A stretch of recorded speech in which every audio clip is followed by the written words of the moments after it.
Evo imamo priliku danas da pričamo sa našim korisnikom Radetom Putnikom. Pa ja bih htio, Rade, da nam, rekli ste nam da ste imali dosta zdravstvenih problema u zadnjih godina. Pa čisto ono da podsjetimo, da vidimo koji su to problemi bili i na koji način ste vi to riješili, kako ste vi popravili to svoje zdravstveno stanje. Moram napomenuti, reče jednog od korisnika, a jednog od zadovoljnih korisnika, nisi dodao još ono zadovoljni, vrlo bitno. Dobro, to se podrazumeva. Podrazumeva se, da je zadovoljan. A što se tiče problema, nije bio jedan, bilo ih je, što bi rekli, ono babe more, ali jednu, dva, tri bi od svega toga izdvojio. A to je negdje krajem 95. godine, zapravo na samom ispraćaju 95. godine sam doživio infarkt srca. Istini za volju da bio nekog malo manjeg intenziteta, ali je ostao trag i poslije kad sam god išao na EKG snimanje, pri tim svakog kontroli, uvijek se vidio taj ožiljak na donjem zidu srca i tada sam ja tako pio nekakve te lijekove da bi držao pod kontrolom taj krvni pritisak, te prinorn, te ne znam nija kakve sve ne. I nešto za smirenje i s tim sam se održavao. I da bi negde 2000. tako otprilike, ili 2002. godine došao u neku situaciju da sam totalno bio malaksao. I počeo, prvo što me doktor uputio da pogledam krvnu sliku, ono su ovi eritrociti, ta crvena krvna zrnca, sve spali na svega 2.100.000. Još malo kako to, da sam još koji dan ostao, da se nisam javio ljekaru, bilo bi neophodno da primam transfuziju krvi. Posumnjali su do duše najpre da se radi o nekim infektivnim bolestima, tropskim bolestima i dali me najpre na infektivno ispitivanje. Taj infektolog, kad je pogledao tu krvnu sliku, baš se zauzeo onako maksimalno i u roku od 1-2 dana, 3, napravio sve moguće pretrage vezano za tu njegovu užu specijalnost i utvrdio, srećom kaže, da se ne radi o nekoj bolesti koju bi on morao da otkrije, nego je posumnjao da se radi o nekom hematološkom problemu oboljenja krvi. I na onom svom izvještaju napisao da pod hitno se javim ovome hematologu i tamo stavio jednu paru uskličnika, zaokružio sve u crveno. I s tim kad sam se pojavio na hematološkom, makar je bilo već negdje oko 1 sat, odmah smo me uzeli u obradu i u naredna isto 2 dana došli do nekog zaključka da meni želudac ne izlučuje taj B vitamin iz hrane, kojeg inače u manjku u hrani, da ga ne izlučuje u dovoljnoj količini i da zbog toga se pojavio manjak krvi. Davali su mi svaki dan po jednu injekciju u narednih 30 dana, pa svako drugi dan sljedećih 30 dana, odnosno mjesec, pa onda 4 injekcije u toku 3. mjeseca i kazali doživotno svaki mjesec po jednu injekciju tu B12 vitamina. I to je tako trajalo da bi negde 2009. godine baš bilo na sam Đurđevdan, 6. maja se pokažem ponovo kod hematologa. Sad se tu već izmijenio kadar, ali nije bitno, opet sam došao kod nekog načelnika službe i on je utvrdio da se radi o manjku belih krvnih zrnaca. I stvarno se zauzeo da ispita uzrok, tražio uzrok, pa me ponovo napravio krug kroz sve te specijalističke preglede od gastroenterologa, infektologa, ne znam ja koje sve nisam, uglavnom mogao sam se preseliti u klinički centar koliko sam dana gore proveo i bilo mi jeftinije nego sam koristio prevoz, ali na kraju 1-2 godine ispitivanja radili su i biopsiju kosti, punktirali kostnu tu srž i nisu pronašli uzroka. Krajnji rezultat je bio da nisu pronašli uzroka toga moga stanja. Nego kaže da kontrolišem redovno krv i ja prošlu godinu negde u krajem maja sam upoznao se sa proizvodom te aloe vere, Forever Livinga, proizvodom Forever Livinga, a osnovni kao proizvod je trebao da bude taj aloja gel. I početku sam smatrao da mi je interesantna ta priča više zbog ove poslovne mogućnosti i prilike. Zbog supruge i mene i tako za neki dodatni kao budžet, ali kad sam po tim prezentacijama saslušao čemu sve koristi, u kojoj mjeri koristi sam gel, pa i ti suplementi, ti proizvodi od Forever Livinga, pored ostalog posebno me zainteresirao slučaj Cardio Healtha, kad sam imao priliku čuti i pročitati koje on sve svojstva ima uz ovu aloju koristeći, ja dođem do zaključka da ja pokušam te svoje probleme riješiti s tim. I to već od 1. jula prošle godine počnem ja da koristim te proizvode od aloje i nakon 1-2 mjeseca osjetim se onako bolje, čisto se fizički bolje osjetim. Tad odlučim da te injekcije više ne primam. Uz konzultaciju svog ljekara rekao sam mu da ja idem pokušati nekakvim prirodnim lijekom, a pored ostalog proizvodima tog Forever Livinga, slegao ramenima i rekao, pa tvoja stvar, pokušaj. I odustanem od primanja tih injekcija koje sam 9 godina uzastopne primao svaki mjesec.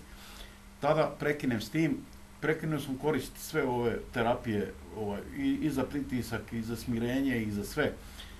Malo sa ženom nju ukorio, rekao, nemoj sad samo da me ti sikiraš, da moram zbog tebe piti kao te dodatne. Sad gledam samo ja i aloja da riješimo problem. To sve bilo ovako, više sam ja to shvatio kao šalu. Međutim, nakon par mjeseci ja zbilja osjetim značajnu razliku, pogotovo ovako, subjektivno sam se daleko bolje osjećao. Da bi išao na kontrolu te krvne slike. Izvini, reci mi samo šta si to prvo počeo da koristiš od proizvoda? Prvo sam počeo koristiti ovu aloju. Najprije sam počeo čistu aloju, jer to sam prvo i čuo. I čuo da ona najdjelotvornija. Posle pri konzultacijama i gore na prezentacijama i dok sam konzultirao neke ljekare kažu sve ovo što sadrži ta aloja, sadrži i ovaj nektar beri s tim da je dodata još ta brusnica i divlja jabuka koja je baš za krvnu sliku i za srce, za te mišićni i taj sustav i tako. I odlučim, ja sad promijenim, nastavim dalje sa tim nektar berijem, iskreno rečeno bio mi je i ukusniji za piti, pa sam ga lakše mogao i podnijeti. I onda u kombinaciji taj nektar beri i ovaj Cardio Health, to sam koristio 3 mjeseca. Nakon toga se izuzetno dobro osjećam, što tiče ovako, što bi rekli, subjektivno. Na kontroli krvne slike u 3. mjesecu, što imam tu rezultate, u 3. mjesecu ove godine pokazalo mi se da mi je krvna slika, ti nalozi su bili u nekim referentnim vrednostima. Posebno ovi leukociti koji su bili problematični sad zadnje vreme, oni su došli istini zvoju u donju, tu granicu, te referentne vrijednosti, ali su u granicama normale. Dok bez obzira što sam od 8. mjeseca prošle godine sam prestao da primam te injekcije B12. Crvena krvna zrnca mi su se popravila sa 4.700.000, 4.500.000, kako su se kretale uz te injekcije, sad su se popravila na 5.400.000, bez da sam primao injekcije, a sam koristio, dakle, aloju i taj kardio. Uz to čisto ovako preventive radi i kids kao multivitamine, a to ovako kao porodično. Uzmem ja jedan dadne majci, jedan ženi, pa onda jedni drugima malo smokćemo i to malo u šali, ali uglavnom jedno par kutica i to kidsa je prošlo. Ja sam iz ovih svih priča i onoga što su mi rekli prethodno ljekari, da mi želudac ne izlučuje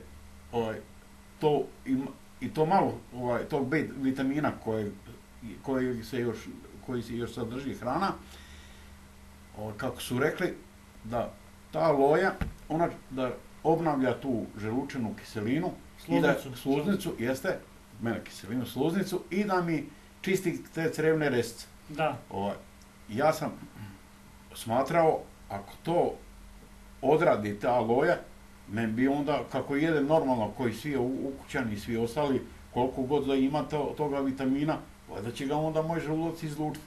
I stvarno, eto, nakon 3 mjeseca, pa pauze od 1-2 mjeseca, pa opet sam koristio 3 mjeseca tu aloju, znači ukupno 6 mjeseci.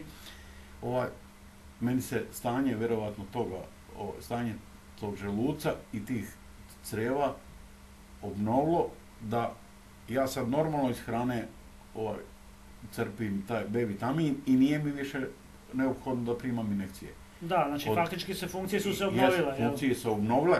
Sad usput se to pojavilo još niz drugih onih problema na kojima ja nisam davao neke veće važnosti.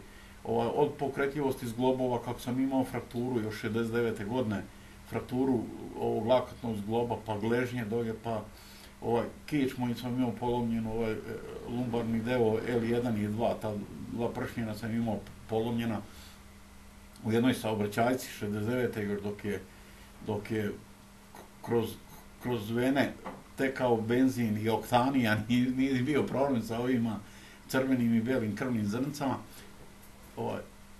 I to sam sad osjećao značajnu promjenu. I usput rečeno, što ga znam, mnogo se toga kao došlo u red, ali najznačajniji mi bili ovi akutni problemi koji su bili. Reci nam, pošto si rekao da si imao infarkt miokarda, koristio si Cardio Health, kako si reagovao na taj proizvod? Pa on mi je sa ovim berijem bio ukusan za popiti, ali sad druga stvar, što sam ja prethodno kad sam trebao nekakav fizički napor da podnesem, da lodajući uzbrdo uz stepenište i tako, to bilo teško izvedivo, jer nakon koji minut idu uzbrdo hodajući, pogotovo ako mi se žuri, onda ono što sam se žurio morao sam izgubiti stajajući, jer davi, nema nekako, što ono kažu, nema vazduha, nema snage, da.